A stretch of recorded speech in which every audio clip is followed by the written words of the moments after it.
After rewatching No Way Home, I was kinda itching for more Spider-Man content, but had nothing. Then I remembered that this show is a thing. This one MTV Spider-Man cartoon that's a lot more adult and vulgar than anything Spider-Man I've seen on TV God, get a room. or the big screen before. Initially I walked into this series thinking, haha, look at the animation, I'm gonna enjoy this for the wrong reasons. But bro, the story and characters are actually pretty solid. And besides some dated CG, they are some pretty solid visuals to look at. Now I've been told that the series was originally supposed to adapt the Ultimate Spider-Man comics, but after 2002, with, you know, the first Spider-Man movie, they decided to rework some of the story. It's kind of weird because it follows the storyline of the movie. Like the first movie leads into this, and then this does its own thing.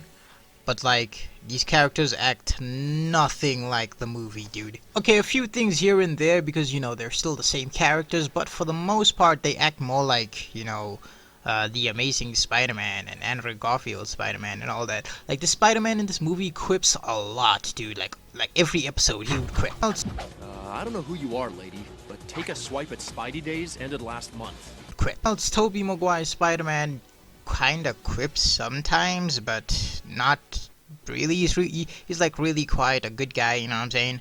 Yeah. The story still holds Spider-Man's classic themes, you know. Great power comes great responsibility. It still has Peter Parker's money problems and this man's decision between being Spider-Man and living his life and all that. Should I say Spider-Man getting in the way of living his life. In this series, because it's a little more adult than your average Spider-Man cartoon, they say a lot of vulgar jokes, and people die. Like Electro, like this man gets bullied, right? Like extremely bullied, and he turns into Electro. Then he kills the guy that was bullying him, dude. They like fucking bury him and everything, dude. You can go visit that guy's tombstone. Also, Dr. Connors dies. Yeah, he falls from like the helicopter in the sky. Like Spider-Man's trying to convince him to go back to his regular ass life as a fucking scientist, right? And like he scratches Spider-Man arm, and then like he falls to his death. Spider-Man's hanging off a helicopter while holding him. So yeah. Also, there's this one assassin lady, which I'm pretty sure is a anime. I was about to say anime original, which I'm pretty sure is an original character for the show. She like has mystical powers and she kills people, bro. There was this guy that hired her to like capture Spider-Man, right? Because like he collects exotic animals and he wanted to, you know, put Spider-Man in a cage. Okay, you know, she hunts Spider-Man down. They fight. She refuses the job because she wants to do her own thing while fighting Spider-Man. And like he sends his goons on her, right? And then like he comes back and straight decapitates this guy. Also in the series, Spider-Man gets hosed, and I respect that. Now the ending is kinda jank. This man throws his Spider-Man suit in the ocean after filling it in, like he puts it in a briefcase, fills it with a bunch of bricks, and then like throws it in the ocean because these mindfuck guys, right? These siblings with telepathic powers convince him into throwing his fucking, I think like she was like a love interest or his girlfriend or something, off a fucking rooftop. She's like in a coma, dude. I'm pretty sure she's like paralyzed as well. And this man throws his briefcase in the ocean. Don't worry about those telepathic guys from, you know, original characters from the show. They die. So I mean, Spider-Man doesn't kill them. They kind of just accidentally kill themselves. So yeah, after that happens in the last episode, the show kind of just gets cancelled.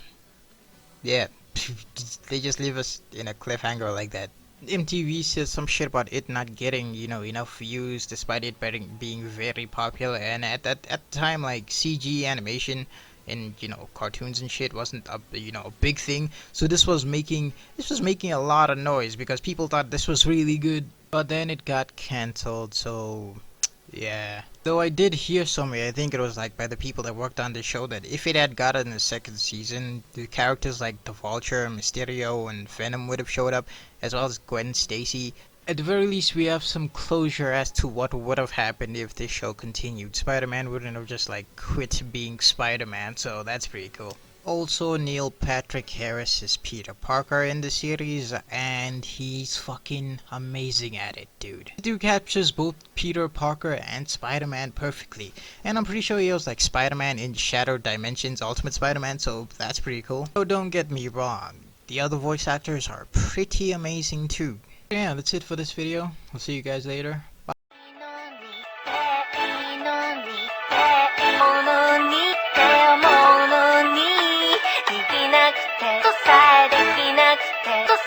フラフラフラフラフラ